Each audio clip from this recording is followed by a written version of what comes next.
When was the last time you played?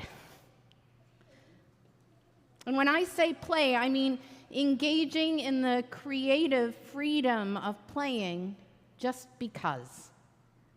Not to achieve, not to compete, not to perfect. Just play. Katina Bajaj has dedicated her career to exploring creativity. With a background in clinical psychology, she's coined herself a creative health scientist. She advocates for the importance of creative health to our overall well-being. And she sees play as a critical part of creative health.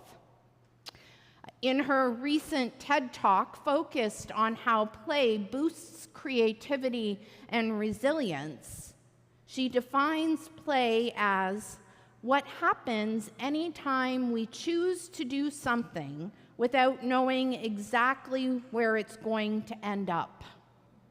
And it requires just two elements: intrinsic motivation and the freedom not to know the answer in advance.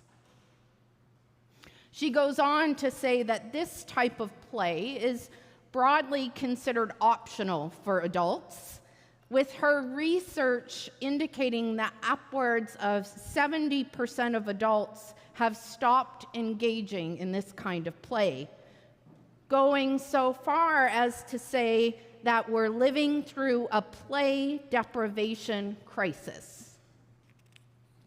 In her opinion, we've systematically removed everything that makes play what it is: the spontaneity, the freedom, the wonder from all parts of adult life, and replaced it with efficiency and achievement, which in turn leads to feeling endlessly busy, compounded by stress and chronic burnout. She says that without play, we hinder our capacity to imagine and adapt, and can easily become rigid in our ways, contributing to the epidemic of polarization and loneliness that we see in society today. Actively engaging in play, however, opens us up. It makes space to let our minds wander, to practice imagination, to be okay with not knowing all the answers. Which makes me think of my son as a kid when he would play. It was usually with Lego, his favorite. He had all the sets: Star Wars spaceships, Lord of the Rings castles, Batmobile, you name it. Curiously, though, when he was building the original Lego sets and following the instructions, putting the pieces together the way originally intended, he would get bored really fast, and he'd look to me or his dad to take over. But after the sets were long dismantled and he was left with a tub of mixed up pieces, he would play for hours, creating random gadgets, make-believe worlds, and wildly detailed fantasy creatures, all from interlocking plastic shapes. It was really cool to see what he would dream up. I don't know if I would go as far as saying we're living in a play deprivation crisis, but I do think that somewhere along the way, as we move through adulthood, we forget that this kind of unstructured play is important. We'd rather have the instruction manual, or write the instruction manual ourselves and have everyone else play by our rules.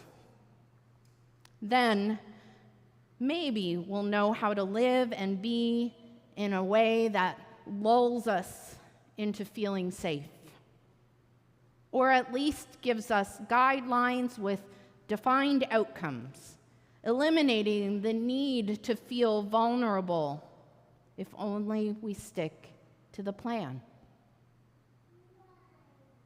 I think that this can also be the case in the way that we approach faith.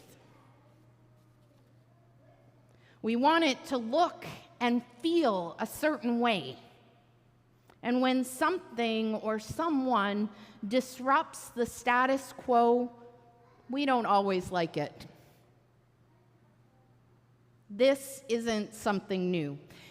And it's what we see unfolding in our passage from Matthew today. First, it was John the Baptist disrupting the norm.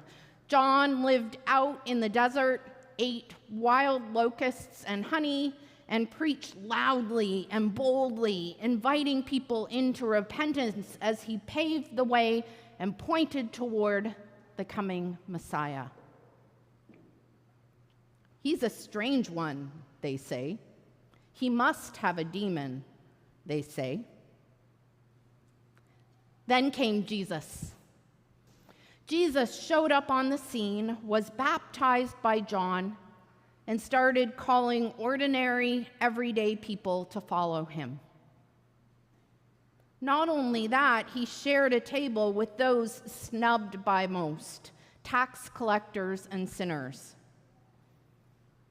He called those who were struggling and hurting blessed, and told stories of banquets and weddings where the overlooked were the guests of honor. He's a glutton and a drunkard, they said. He's friends with the wrong crowd, they said. John and Jesus aren't following the instruction manual, and folks don't know what to make of it.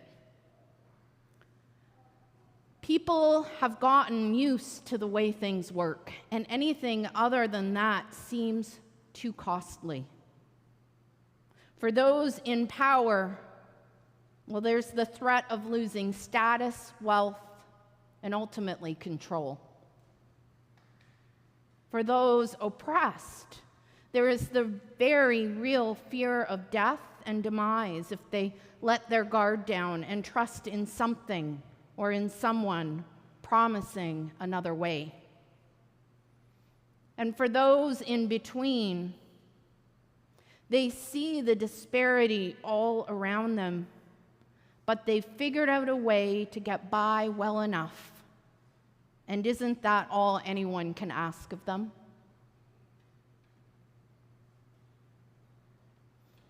Did you catch that our passage this morning began with Jesus telling a story about children sitting in the marketplace and calling to one another? We played the flute for you, and you did not dance.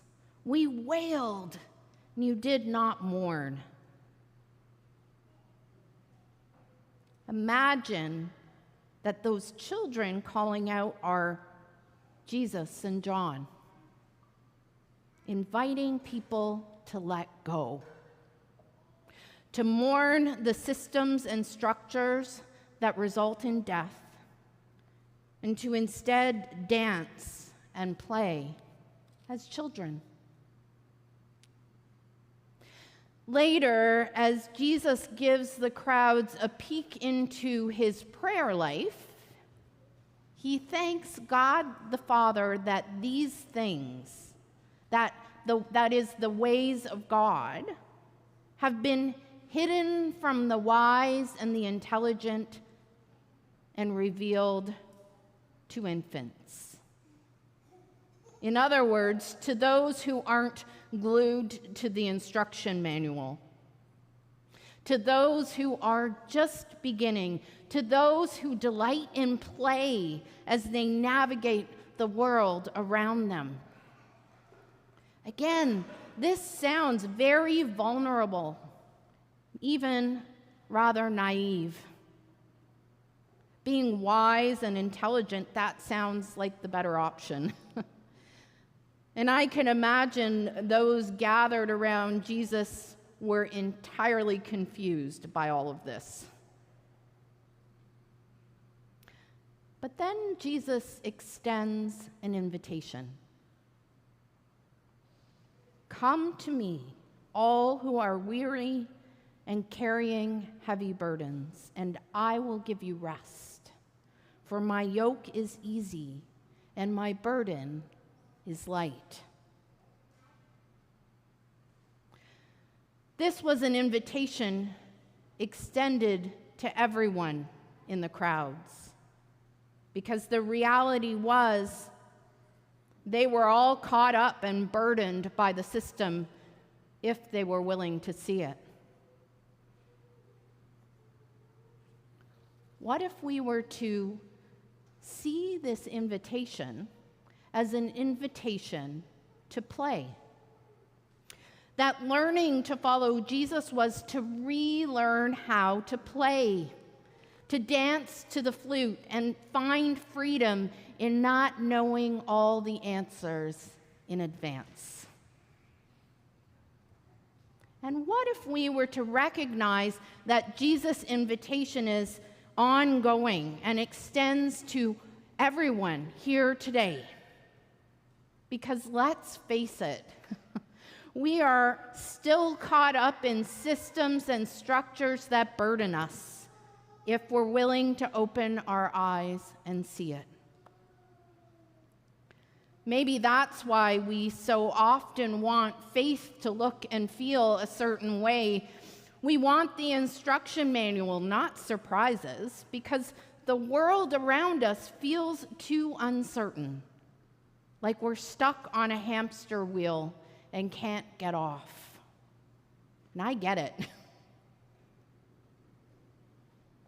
The good news is faith isn't something that occupies us only when we're here on Sundays.